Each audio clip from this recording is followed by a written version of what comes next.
Je vais maintenant essayer de vous parler de mon expérience en tant que commerçant concernant ce sujet qui est la 3D, les éléments et surtout cette chose qui n'a pas pu être aboutie, qui est le commerce des éléments virtuels, donc au Maroc. Je vais essayer de parler dans un langage simple afin que vous puissiez comprendre les rouages, les structures et cette démonstration qui est propre à ceux qui veulent se lancer éventuellement dans un type de commerce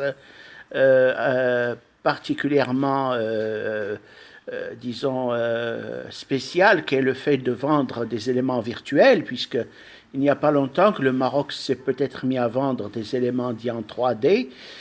J'ai eu beaucoup d'expérience au niveau de certains sites à l'étranger, en Amérique, en Europe, concernant le domaine de l'aéronautique. Je suis commandant de bord virtuel. J'ai passé mon diplôme avec Monsieur Rod Machado en tant que pilote commandant avec l'élément dit FSX il y a quelques années. Pour un vol, j'ai eu mon diplôme de commandant. Et donc, après, je me suis dit qu'éventuellement, ne pouvant pas faire un métier dans l'aéronautique, ce qui serait fiable, c'est de faire éventuellement un domaine assez logique qui développerait beaucoup de choses pour pas seulement l'enfance, mais les jeunes en général qui aiment savoir à propos des véhicules. Et donc, j'ai toujours été fasciné par le transport, les véhicules, et je me suis dit qu'éventuellement, faire dans le domaine de l'industrie du jouet quelque chose qui serait pratiquement fiable et accessible et qui serait un élément extrêmement positif dans le développement des jouets et dans le développement des connaissances au niveau des moyens de transport qui sont généralement pas toujours bien assimilés. Alors, je me suis dit de faire une société de jouets, la SARL Design and Games, avec ma mère comme associée, tout simplement, pour tester mes possibilités. Du point de vue administratif, je peux vous dire que l'expérience a donné d'excellents fruits au niveau de la connaissance de l'infrastructure d'une SARL. Nous avons disposé beaucoup d'éléments, nous avons apporté beaucoup d'étapes du début de l'étape concernant le centre CRI, le centre de les CRI à Rabat, par exemple, et aussi le fabuleux centre à Casablanca qu'on appelle Maroc le technoparc. Et donc tous ces éléments nous ont permis d'avoir ou d'acquérir des expériences au niveau de la direction commerciale. La direction commerciale de société commence d'abord par le fait de diviser la poire en deux. On a un domaine administratif et un domaine commercial.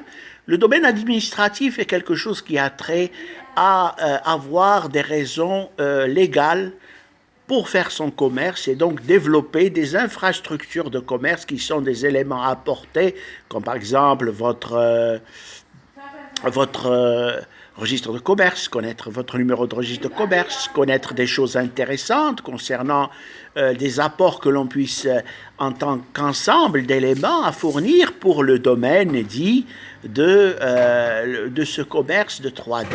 Alors le commerce de 3D est fabuleux au sens où, non content de faire un archétype ou de faire des structures adéquates pour développer des domaines extrêmement importants et poussés que sont la 3D, mais aussi que cela peut servir de modèle à des exemples beaucoup plus concrets, à des formes d'épicerie, de supermarchés, de domaines dans le domaine du prêt-à-porter, etc.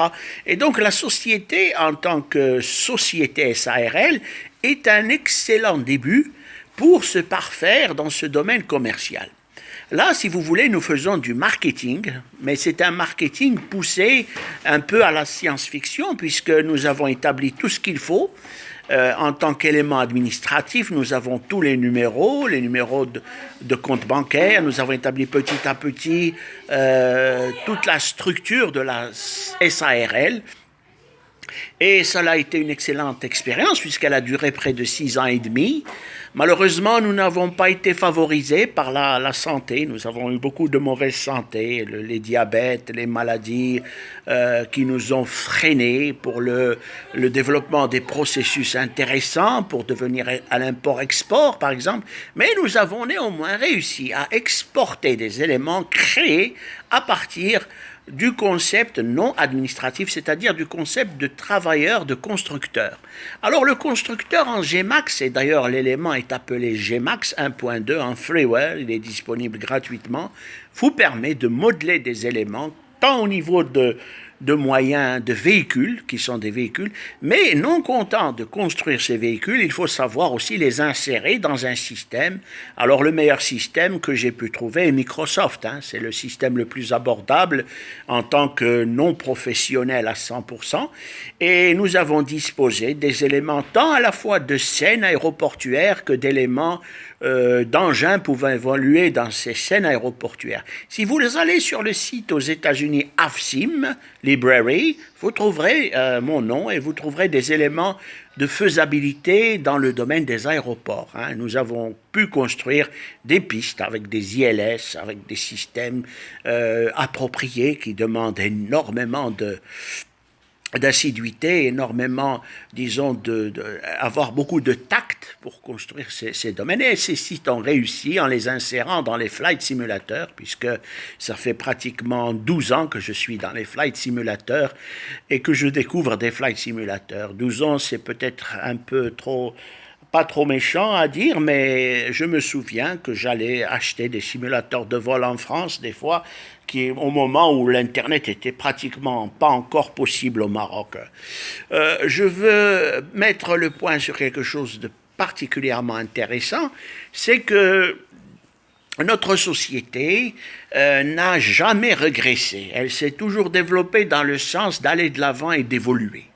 Alors, ce qui est important et qui est très intéressant à expliquer, c'est que cette société n'est pas totalement morte, détruite, finie.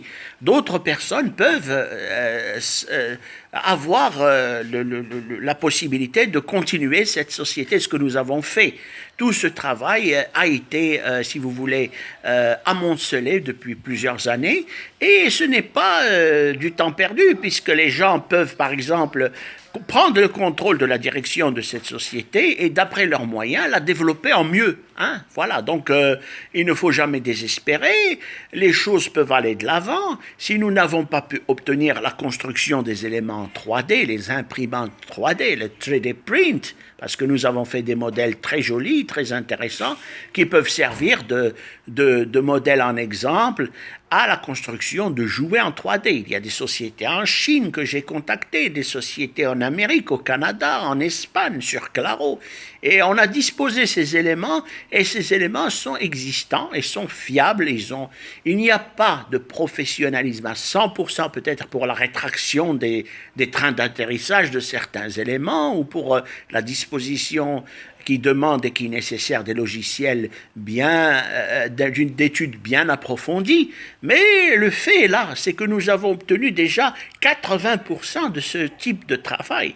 Les 20% restants sont presque un cadeau pour d'éventuels businessmen qui s'intéresseraient à ce genre de commerce d'import-export et qui développeraient ces idées tant au sens de l'imaginaire et de l'imagination. N'oubliez pas, ce terme est très intéressant. L'imagination est un domaine qui permet d'apporter ses fruits dans ce que l'on appelle la matière grise. La matière grise n'est pas toujours le calcul, les démonstrations mathématiques, elle peut être la faisabilité de construction d'éléments, et donc c'est un peu impropre de l'homme. C'est quelque chose qui est propre à l'être humain que de construire des machines, et cet exemple est ancien, il nous permet par exemple de penser à Dédale, de penser à Léonard de Vinci, de penser à des constructeurs qui ont développé, ou de penser à des visionnaires qui ont développé des livres et des structures qui après ont pu être définis à un certain niveau et à des siècles plus avancés en technologie beaucoup plus perceptibles.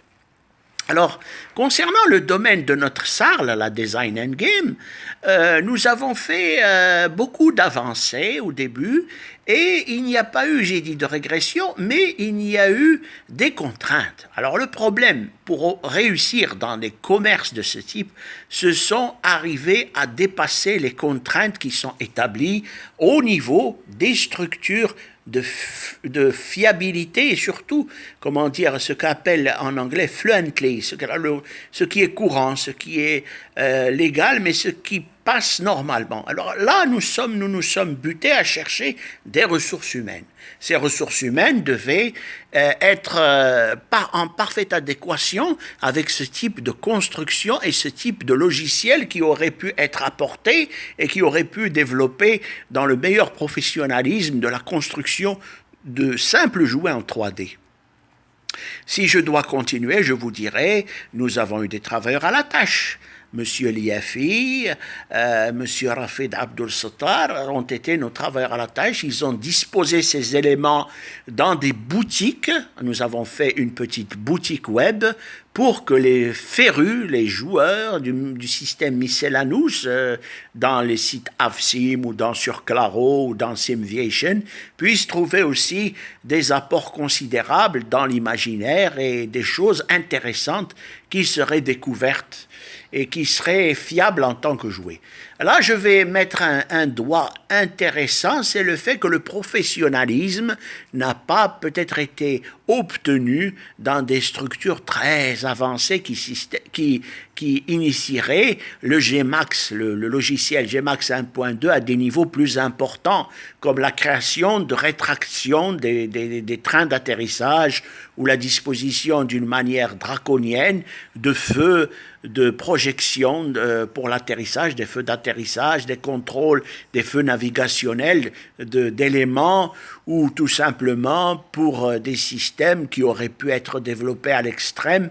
Mais généralement, nous nous sommes arrêtés aussi parce que les systèmes ont été ou ont commencé à devenir fabuleux au niveau du thème de l'armement. Je sais pertinemment que les armées se protègent dans certaines structures de l'armement.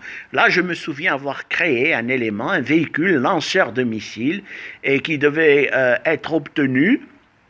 Et là, on commençait des choses à nous freiner, parce que généralement, l'armement est quelque chose de pratiquement assez difficile dans son concept à être accepté en tant que jouet. Donc, je vous dis, j'ai fait le lance-missile, j'ai fait le système de véhicule lance-missile à chenilles et j'ai développé ce système, mais nous sommes butés au niveau d'un professionnalisme dit de dynamique des mouvements. Nous avons tous étudié en physique, chimie, les fameuses lois de physique qui expliquent les couples de force, etc. Ces choses devaient être obtenues, elles n'ont pas été obtenues parce que nous n'avons pas eu des éléments professionnels qui pourraient travailler pour nous et qui demanderaient certainement beaucoup plus cher que le simple disposeur d'éléments dans une boutique web.